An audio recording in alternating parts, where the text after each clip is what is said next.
Giraffes can't dance.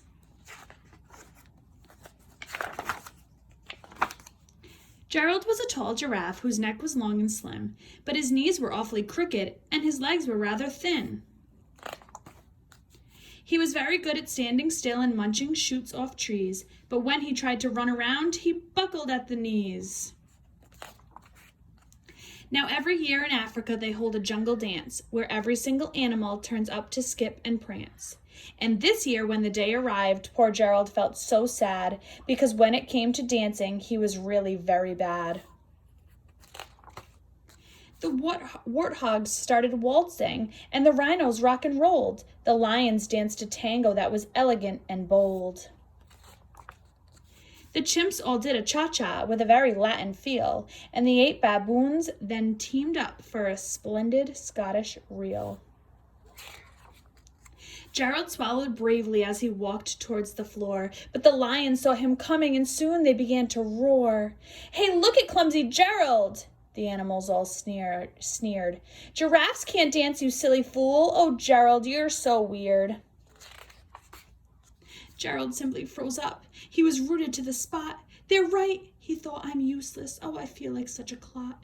So he crept off from the dance floor and he started walking home. He'd never felt so sad before, so sad and so alone. And then he found a little clearing and he looked up at the sky. "The moon can be so beautiful," he whispered with a sigh. "Excuse me," coughed a cricket who'd seen Gerald earlier on. "But sometimes when you're different, you just need a different song." "Listen to the swaying grass and listen to the trees. To me, the sweetest music is those branches in the breeze. So imagine that the lovely moon is playing just for you. Everything makes music if you really want it to." With that, the cricket smiled and picked up his violin. Then Gerald felt his body do the most amazing thing. His hoofs had started shuffling, making circles on the ground. His neck was gently swaying and his tail was swishing round. He threw his arms out sideways and he swung them everywhere. Then he did a backward somersault and leapt up in the air. Gerald felt so wonderful, his mouth was open wide. "I'm dancing, yes, I'm dancing, I am dancing," Gerald cried.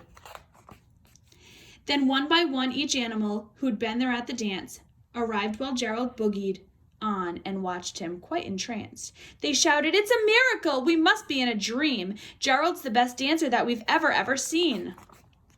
"How did you learn to dance like that? Please, Gerald, tell us how." But Gerald simply twirled around and finished with a bow. Then he raised his head and looked up at the moon and stars above. "We all can dance," he said, "when we find the music that we love." The end.